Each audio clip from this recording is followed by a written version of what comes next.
Spirit House here.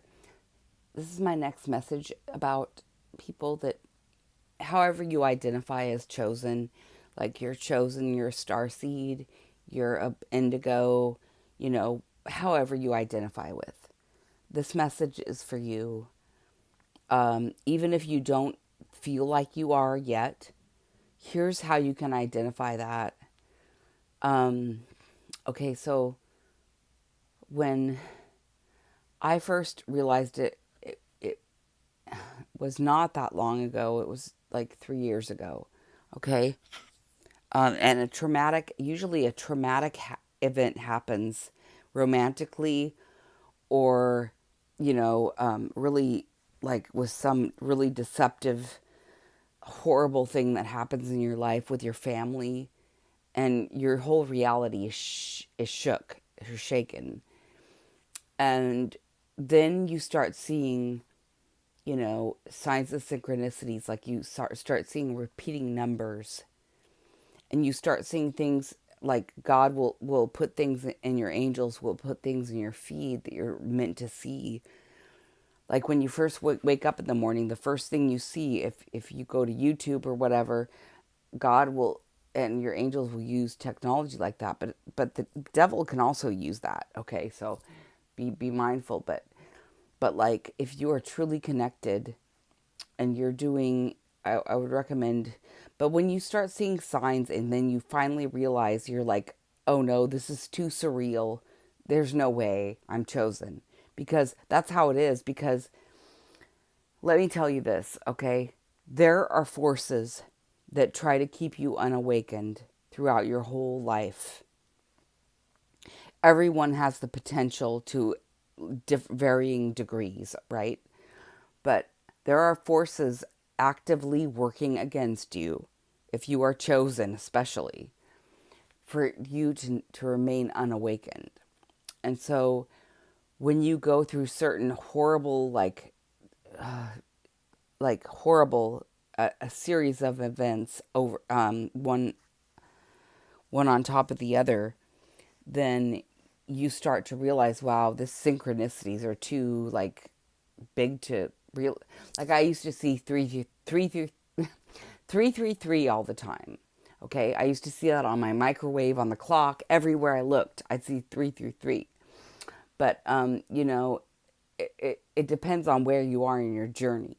But really, it's like you are kept suppressed by psychic attacks and spiritual attacks, although you don't realize it, for a long time. And then you'll go through something really traumatic, like a really dark period in your life. And you might go through a death, like you do die,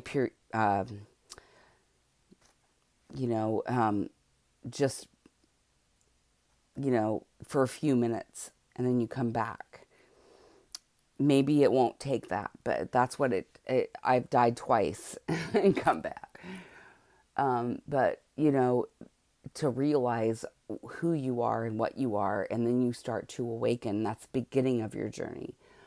You might have a serious disease or something serious to wake you up to who you are in your divinity.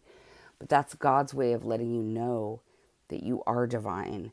And especially if you start seeing synchronicities like numbers, and just different like names, like you need to really start being aware. If you start seeing repeating numbers, you really need to be aware of all of your surroundings, and repeating names, things like that.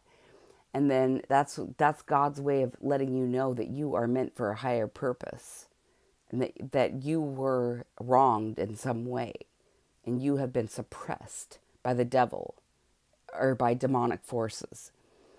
And so, I just want to let you know that, because no matter what darkness you've been through, no matter how alone you felt, you were never ever alone. Your angels and ancestors of your highest good, and especially God, Jesus Christ, and Mother, Father, God were there with you the whole entire time. But it was just to get your attention, because it's part of your journey. It's something you have to go through as a chosen one, especially as an ascended master, to awaken you to your true divinity. And you will go to the very lowest of lows, to the highest of highs, and finally realize, but don't ever let your ego take over. But realize who you are, how, your power, the power you have of love, and the purpose you have, and the influence you can have over others. But never ever let your ego and the power that God gives you go to your head, because that's when you always go wrong. Always. Power and greed never win the day. Love is the only thing that wins the day, ever. So that's kind of the message I wanted to, because I've been through a lot of lifetimes. You may not want to believe me, but it's true. There's more power in love, even though some people think that love and vulnerability is a weakness. It's really not. It's your power.